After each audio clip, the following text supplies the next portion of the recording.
It only took a matter of minutes for the house to go up in flames. Knudsen made her way through this thick brush to a nearby cotton field. Just in the last hour, the wind has really picked up here. Rain is kind of moving sideways. This chilly weather isn't keeping people from coming out to the polls today. The sun is out, the rain has stopped, and what was supposed to be the start of a trial turned out to be a sentencing hearing. Like you said, Brian, you know, actually he had only been there for a little less than a year. He didn't even take a yearbook photo last year. Not only did this family lose a son less than a year ago, but now they've lost his father. Both died in accidents less than a mile away from each other.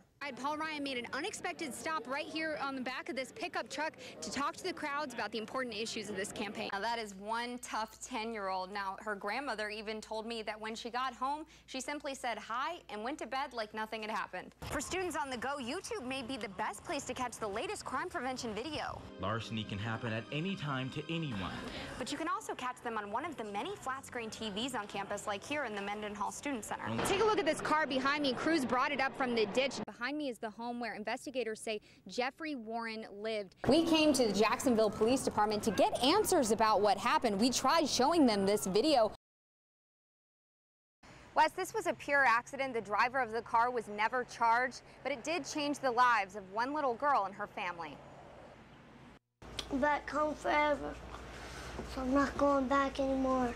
Amber Jones is getting back into the groove, playing with her stuffed animals and waiting for the green tomatoes to grow. Back in May, she was hit by a car while fishing with her family on a bridge near her Greene County home. She ran across the road to grab a bag of chips. My mom told me to stop. I kept on going. She made it across one side okay, but coming back was another story. See no cars coming by, so I went back. And then I got killed. Then I was asleep. After the accident here at the bridge, Amber was brought to the hospital where she was in critical condition with a serious head injury. Her sister, Jessie, was at a friend's house when she got the phone call. They told us she probably wasn't going to make it. They said it was a good chance she was going to die, so we were all really upset and scared. Amber was in the hospital for almost a month before she was able to come home. She kind of like restarted everything, like she's wearing diapers to bed, and it's been hard, but she's getting through it. Like, we gotta watch her closely and stuff. Doctors told the family that Amber has to take it easy when it comes to doing normal kid things like riding a bike or climbing a tree. They said if I hit my head again, I'm gonna be in the hospital again. So I don't want to do that. A now cautious 5-year-old who says she'll be looking both ways. I'm all better now, so I don't have to see the hospital anymore. Some emotions are held in, while others seem to overflow. It hurts. It hurts because I'm sorry. An early morning fire at a ministry home on Old Tar Road in Winterville leaves 3 people without a place to stay. The home, owned by God's Love, helps those in need. Devastation again, and just hard. Really don't have words to say. If the house just began to just go like somebody just dropped a bucket of gas on it or something. Lewis Groom says when he woke up, he saw smoke coming from his roommate's bedroom. I had said, Chris, where are you, where are you? And a couple of seconds, she came around shaking her hands. I didn't know if she was trying to put something out or if her hand was on fire or what. Lewis says Chris Wentling fell to the ground and he went into the burning room to get her out. I had to sit down and like scooch my way to pull her by her legs to pull her out of the house. By the time firefighters arrived, the home was fully engulfed in flames. They had to cut their way through the home to get the fire out and save whatever they could. Flames were predominantly on the right side of the house. It's easy to see how quickly this fire spread. Most of this furniture here is blackened and charred. You can't even tell that this was once a flat screen TV. It looks like they've lost everything down to their ironing boards, you know. So this is going to have to be starting all over again for these people. It took a residence for 3 people, but God is bigger than a fire.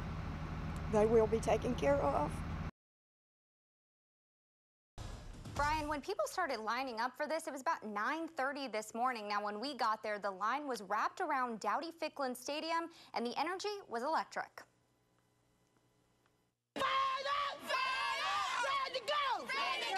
Thousands came out to see First Lady Michelle Obama speak at Minji's Coliseum Wednesday night.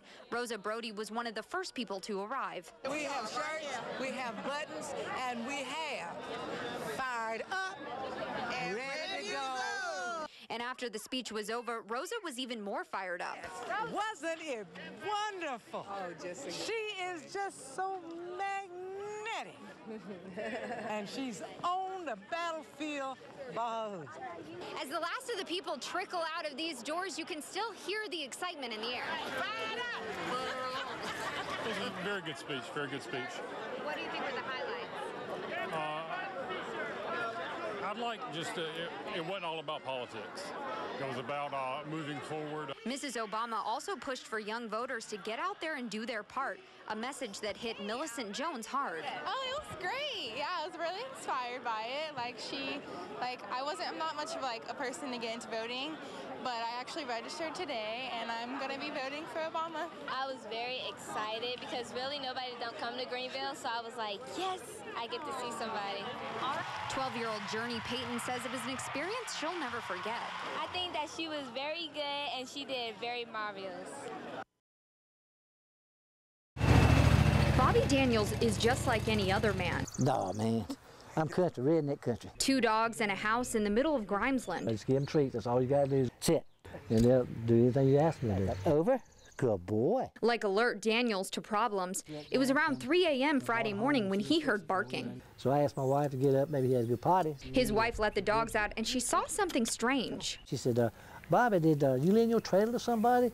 I said, no. She said, well, somebody's out there sitting in your trailer. We looked back over in the yard, and my lawnmower was sitting in the middle of the yard. They'd been out underneath my shelter. I pushed my lawnmower about 20 feet. And what saved the day wasn't this big dog named Penny, who can do just about any trick, even ride a lawnmower. The Penny in there, she probably gave me the key to the house. It was his little baby boy, as he calls him, named Sam. He'll chase him. You go right after him. Sam's about the best watchdog we ever had. This tire track is the only thing that remains from the would-be thieves after Sam came out yapping and scared them away. And they just took off right there, boom, just like that. I mean, just almost all at the same time. You know, when the door opened, Sam ran out here and they took off. Bobby says he's grateful Sam was keeping watch, but he's not taking any more chances. Now I lock everything up tight. In Pitt County, Amanda Brannon. That's the way it goes. News Channel 12.